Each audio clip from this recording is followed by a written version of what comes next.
Okay, let's get started drawing a lion. To draw our lion, we're going to use a lot of shapes that you already know how to draw. We're just going to put them together so they make a lion's face. Let's start with the nose. In the middle of my paper, I'm going to start with the nose. I'm going to start by making the letter V. And I'm using pencil for this. So the other supplies that you'll see me use today will be a Sharpie and crayons, but other supplies for coloring would work as well. Okay, I put a top on that V, and now I'm going to do 2 lines up. This is the nose of our lion. Now I'm going to work on the eyes. I'm going to make 2 kind of rainbow lines going out from this line. 1, 2.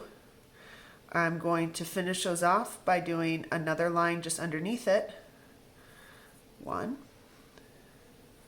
2. Now I will put a circle inside.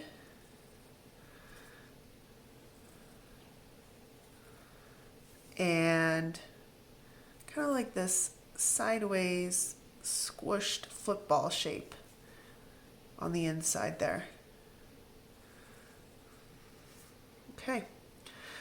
Next, I'm going to make kind of the cheeks of the lion. I'm going to start here where my eye and the top of my nose touch. I'm going to bring a line down like a diagonal and round it up back to the nose, almost like an upside down heart. So diagonal line, curves around, comes back up, and hits that point. I'm going to do the same thing on this side. You can follow along with me. You can pause the video if you need to.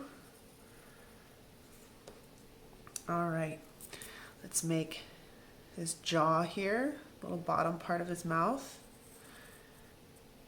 And then the lion's head. I'm going to start at the cheek, come around the eyes, and go back to the other cheek.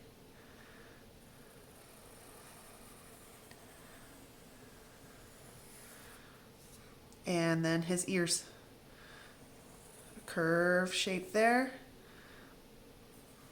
Almost like part of a circle, half of a circle. And another curve on the inside. All right, so that's really all the drawing that I'm going to do. I'm going to go ahead and go over my lines with Sharpie. That's an optional step that I like to do. If you don't have a Sharpie, you don't need to do that step, but I'm going to work on adding Sharpie to this lion, and then I'll come back and talk about how to add color. Okay, so my Sharpie is all complete. If you don't have a Sharpie, a black marker would be fine. I like that it just brings out my drawing a little bit more. A black marker or a black colored pencil, even a black crayon would be fine. Now, I'm going to add color to my lion using crayon. And I was going through my crayon box. I found kind of this golden yellow color that I thought would be good. And a tan that would be good for the fur of the lion. I have a brown crayon with no paper on it. That's going to help me add some texture in the mane. And that's our focus here. We want to create the texture of fur on this lion. So when I'm coloring in my lion, I'm coloring in the direction that the fur would grow. So the fur on his nose doesn't grow side to side. Think about it. If you were to brush your hand up its face, you would feel that fur. And so my little lines that I'm going to use for my crayon coloring are going to go up its nose in this direction, and then I'm going to kind of change them and start to wrap those lines around my eyes. Now I'm still not scribbling. I'm using that small section, same direction coloring, but now my direction matters because it's showing the texture of the fur. A yellow would work well, a tan color would work well. You can do this technique with colored pencils. With marker, your color is going to be a little bit more flat, but you could still color in with marker. That would be fine. All right, now my line direction has changed. I'm going down the side of the face kind of at an angle, the same kind of angle that I made when I drew those cheeks.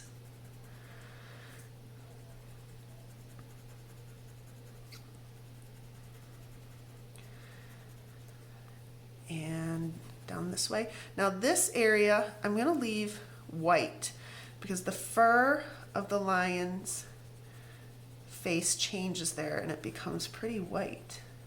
So I'm just going to kind of softly color up to there and stop coloring when I get to that white portion of the face. And just kind of lightly color in, so it kind of is a nice gradual change from the colored fur to the little white fur there. Color in my ears.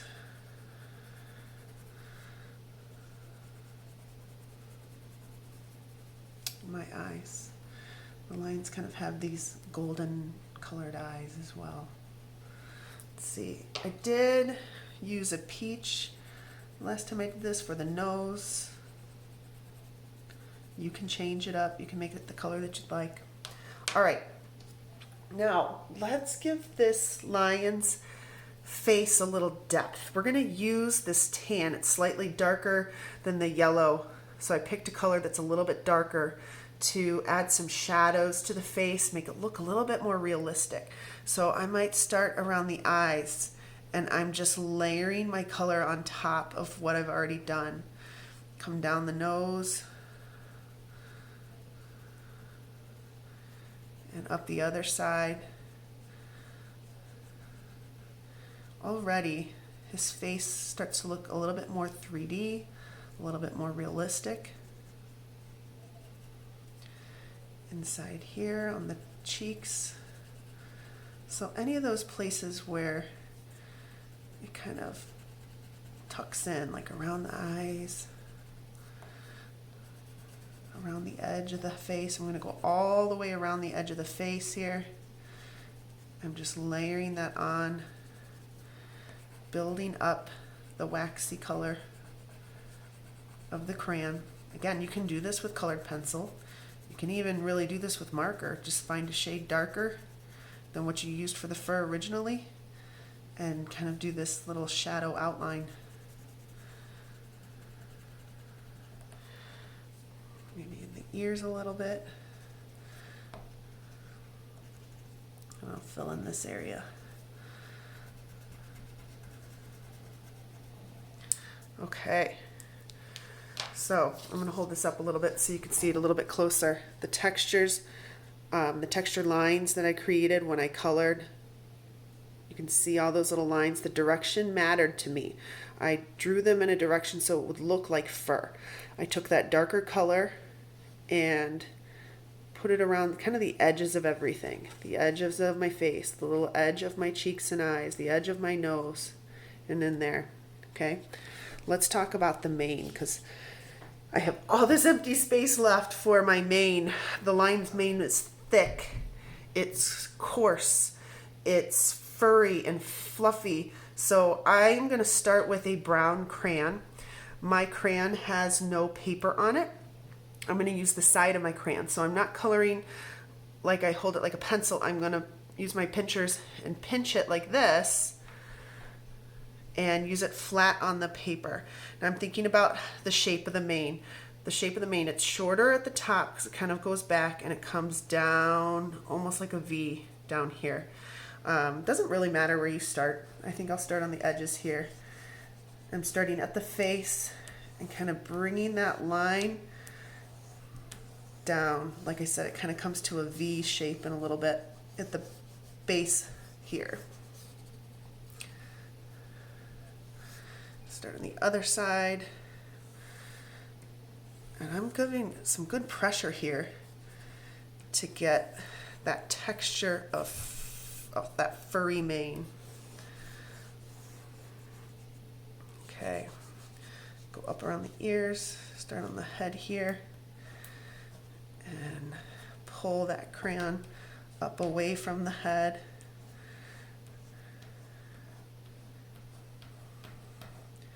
So this gives me that furry, thick texture that I want for the mane. I could even make it a little bit bigger, I think.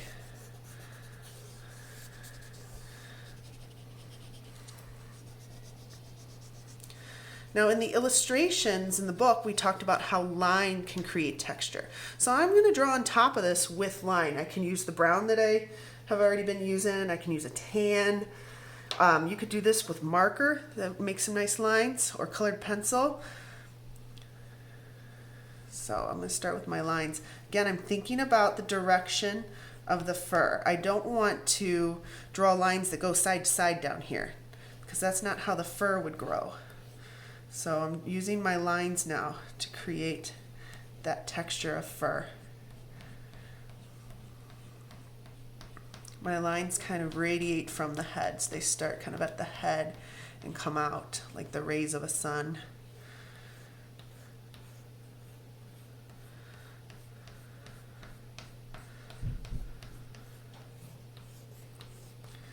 I think I'll get some tan in there.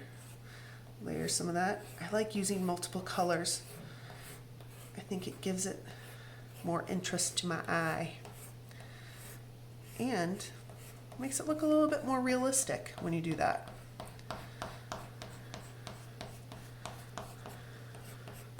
Maybe some of that golden color that I used for the fur. Get that in there a little bit. I'm moving my crayon quickly when I'm doing these lines, but they are not scribbled. Okay, got a few little crayon flakes to brush off. I'll hold it up closer again so you can see the texture underneath when I used that crayon and rubbed it on the paper, and then the lines on top. Now you could stop here if you want to fill in a background. You could draw things in with your crayons or markers. If you have a set of watercolor paints, this is a set of Crayola watercolors that I have. I have a little bowl of water and a brush. You could kind of add a colorful background in with that. I'm just going to do kind of a splotchy, watery filling in. I have a placemat underneath, so I don't have to worry about getting my materials on my table. So that's always a good idea. Just even a piece of newspaper, a magazine, a larger piece of paper, whatever. Now, I used a couple different colors here. I was mixing and blending some yellow and some green, just filling in around it. I'm using really wet paint. It's got a good amount of water in it, so it spreads really easily. The paint should resist my crayon a bit, so it's not going to cover up my crayon if it touches the edges of the mane here. Yeah, and this step is totally optional. You can fill in your background however you'd like. I just thought this would be a nice quick way to fill in all that white space. If you want to keep the white space, you could keep the white space.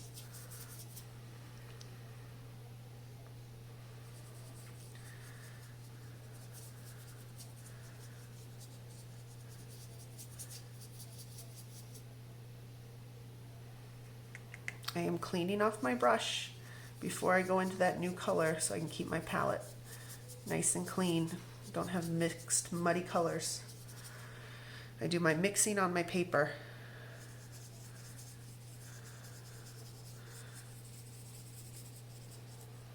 Okay, last little bit here. Clean my brush. All right. Okay, I'm going to let this dry.